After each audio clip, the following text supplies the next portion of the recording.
વડોદરામાં green city બનાવવાના નામે કૌભાંડ થયાનો આરોપ લાગ્યો છે। કોંગ્રેસના કોર્પોરેટરે ગ્રીન સિટીના નામે કૌભાંડ કર્યાનો આક્ષેપ લાગ્યો છે। માનવ સેવા ટ્રસ્ટને કોર્પોરેશને કોન્ટ્રાક્ટ આપ્યો હતો। પુષ્પાબેન 5 કરોડના ખર્ચે ટ્રી ગાર્ડ સાથે 25,000 વૃક્ષનો કોન્ટ્રાક્ટ આપ્યો હતો તેવું જણાવ્યું।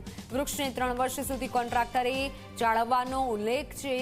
તંત્રએ જ પહેલા 1 વર્ષ માટે 1500 રૂપિયા આપવાનો ઠરાવ કર્યો અને હવે નવી દરખાસ્તમાં 1 વર્ષના 2000 ચૂકવવાના નિર્ણય એટલે કે કોર્પોરેશને અત્યાર સુધીમાં કોન્ટ્રાક્ટરને 1 કરોડ 30 લાખ ચૂકવ્યા છે। કોન્ટ્રાક્ટરે પણ ટ્રી ગાર્ડ પર પોતાના નામની જાહેરાત કરી છે।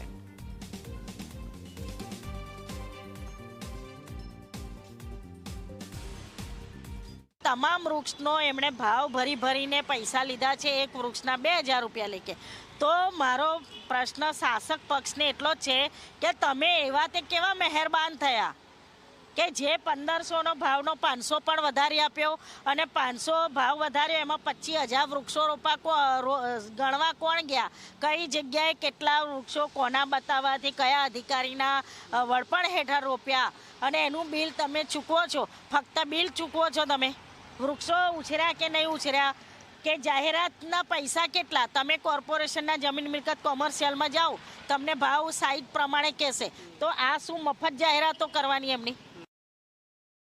ખરેખર 60-40નો રેશો હોય તો કંઈક આ કંટ્રોલમાં આવે, પણ એક તરફી સાસો ન હોય એટલે આ તો રાજાશાહી જેવું કામ ચાલી રહ્યું છે।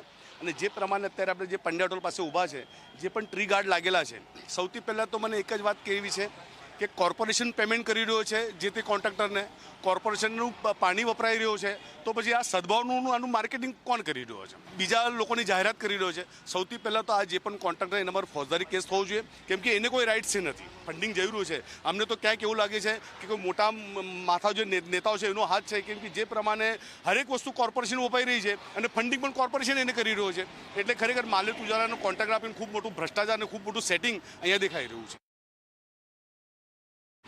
વડોદરા કોર્પોરેશનના શાસકોએ શહેરમાં ગ્રીન સિટી બનાવવાના નામે કૌભાંડ આચર્યો હોવાના આક્ષેપ કોંગ્રેસ કોર્પોરેટર દ્વારા સામાન્ય સભામાં કરતા ખળભળાટ મચી જવા પામ્યો છે। આખો મામલો એવો છે કે કોર્પોરેશન દ્વારા જે માનવ સેવા ટ્રસ્ટ છે તેમને કોન્ટ્રાક્ટ આપ્યો હતો શહેરમાં 25,000 વૃક્ષો લગાવવાનો, જેના થકી અત્યારે આપ જોઈ શકો છો કે છાણી વિસ્તારમાં ડિવાઈડરની વચ્ચે સદભાવના નામથી આજે વૃક્ષો રોપવામાં આવ્યા છે। તેની ઉપર એક ખાનગી સોલાર કંપનીની એડવર્ટાઇઝમેન્ટ પણ જોવા મળી રહી છે, પરંતુ કોર્પોરેશનનું નામ ક્યાંય નથી જોવા મળી રહ્યું, જેને લઈને કોંગ્રેસ કોર્પોરેટરે સવાલ ઉઠાવ્યા।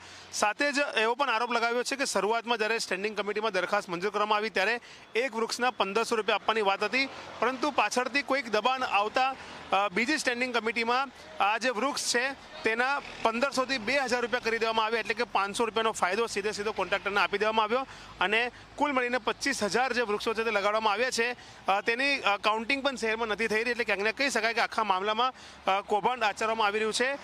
કોંગ્રેસ કોર્પોરેટરે એવો પણ આક્ષેપ કર્યો છે કે આખા રાજ્યમાં સદભાવના નામથી માનવ સેવા ટ્રસ્ટ પર સરકાર પર મહેરબાન થઈ છે, ત્યારે આવા શખ્સ કોણ છે કે જેમને આટલું બધું મહેરબાન સરકાર હોય કે કોર્પોરેશન થઈ રહી છે?